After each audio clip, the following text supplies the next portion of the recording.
جی آج اڈیالہ جیل میں مختلف کیسز کی سماعت تھی. ایک 9 مئی کے حوالے سے جو ٹرائل چل رہے ہیں وہ سماعت, اور دوسرے نمبر پر جو بشرا بی بی صاحبہ ہیں ان کی جو پریویس بیلز فائل کی گئی تھیں وہ, اور تیسرا القادر ٹرسٹ کیس. اچھا پہلی بات بتاؤں کہ 9 مئی کے اندر جو ٹرائل چل رہا ہے اس میں عمران خان صاحب سے تمام کی حاضری لگی اور اس کے بعد وہ فارغ, اس میں سماعت جو ہے ملتوی ہو گئی. دوسرے نمبر پر جو بشرا بی بی صاحبہ ہیں ان کی طرف سے جو پریویس بیلز فائل کی گئی تھیں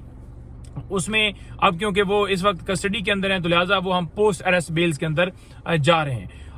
نمبر 3 جو میں نے آپ کو بتایا کہ القادر ٹرسٹ کیس کے اندر جو ہے آخری گواہ جو ہے اس کے اوپر کراس ایگزامینیشن ہوا, اور یہ جو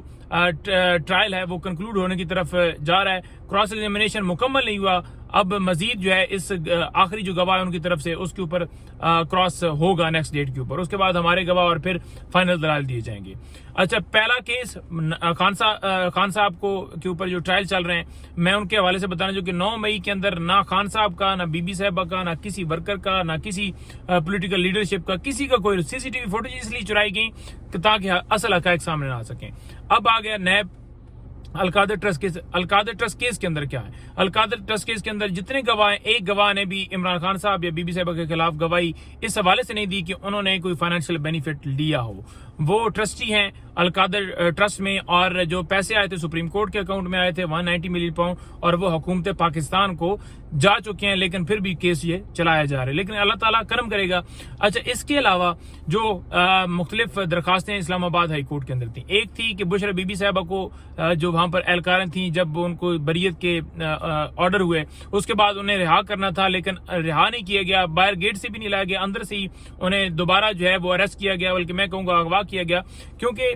یہ ایک بڑا کوانسیڈنٹ ہے. آج اسلام آباد ہائی کورٹ کے اندر بھی یہ کہا گیا کہ یہ کیسی بات ہے کہ ایک ٹائم کے اوپر ہی ایک بریت والا معاملہ ہوتا ہے اور ساتھ ہی وارنٹ بھی ہوتے ہیں, ایک ہی دن ایسا کوانسیڈنٹ کیسے ہو سکتا ہے. تو یہ پری پلان تھا کہ یہاں سے ہوگا تو دوسرے میں اٹھا لیا جائے گا, اور یہی آج اسلام آباد ہائی کورٹ نے کہا کہ 108 اگر تحفے ہیں تو 108 دفعہ آپ گرفتار کریں گے, 108 دفعہ ٹرائل آپ کریں گے. تو مطلب یہ چیزیں ساری آپ کو پتہ ہونی چاہیے کہ ایک کیس جو ہے اس میں سزا دی جاتی ہے ایک جرم کے اوپر, اس کے بعد پھر اسی جرم کے اوپر دوبارہ ٹرائل کیا جاتا ہے, پھر تیسرا اب چوتھا کیس جو ہے وہ سٹارٹ کیا گیا توشہ خانہ کا.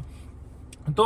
میں آپ کو بتانا چاہوں گا کہ اسلام آباد ہائی کورٹ میں جو اہلکاروں نے وہاں پر دھکے مارے, اور جو ان اہلکاروں کو جو ہے اور سپرنٹینڈنٹ اڈیالہ جیل ان کو پارٹی بنایا گیا تھا, اس میں اسلام آباد ہائی کورٹ نے کہا کہ آپ سپرنٹینڈنٹ اڈیالہ جیل کے پاس جائیں, وہاں جا کر ان کو درخواست دیں, اور پھر اس کے بعد جو بھی اس کے اوپر سدباب ہوگا, انکوائری شروع کرتا ہے نہیں کرتا, پھر ہم اس کے اندر دوبارہ رجوع کریں گے متعلقہ فورم کے اوپر.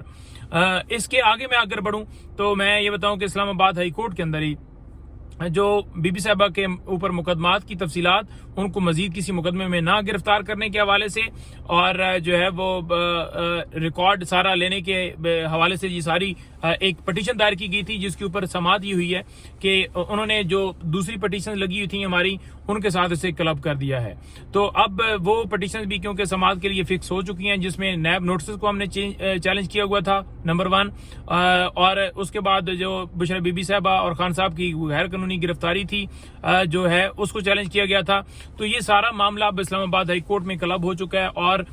اس میں بہتر ایک خوشائن بات یہ ہے کہ کم سے کم اس بینچ کے اندر چیف جسٹس ہائی کورٹ عمر فاروق صاحب نہیں ہے. جو بیڈ نیوز ساری ہیں تو بیڈ نیوز کیسز جھوٹے, اور پھر اس کے اندر کاروائیاں چل رہی ہیں, لیکن ایک ہلکا سا بھی وہ ہمیں چونکا نظر آتا ہے تو ہم کہتے ہیں کہ چلو یہ تو بہتر ہے کہ فلاں بندہ نہیں بیٹھا.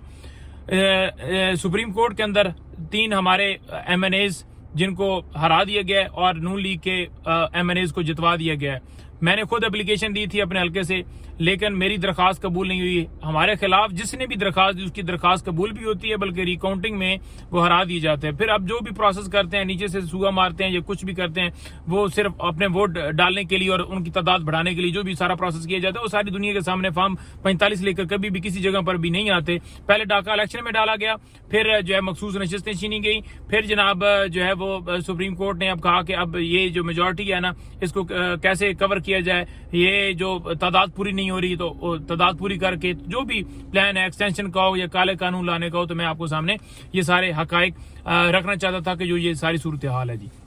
آج کی کیسز کی یہ تفصیلات ہیں, کل کے حوالے سے میں آپ کو مزید اپڈیٹ کروں گا. بہت شکریہ.